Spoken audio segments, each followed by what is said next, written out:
There is, what standards do you have that you use to determine absolutely what makes an appropriate amount of time for somebody to communicate what is on their mind to you in a public forum?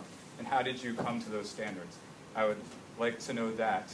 I would also like to know why you've decided to be the mayor of East Windsor if you do not care to listen to the people that you want to lead, or say that you want to lead. That's my second question.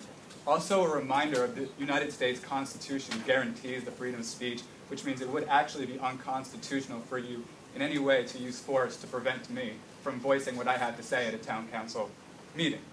And the next point I want to make is I want to reiterate to you that I did present to you an array of ideas, an array of concerns. You didn't respond to any of them. I have told you with intense passion and intense persistence that if you think that my ideas are wrong, as opposed to just dismissing them and not giving them time to not addressing them, I would appreciate it if you tell me why you don't think they're worth being addressed.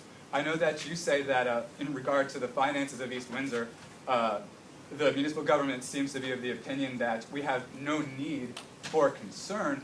I remind you that we do have a need for concern. I remind you that the country's in a lot of debt, the state is in a lot of debt, there's turmoil in Europe.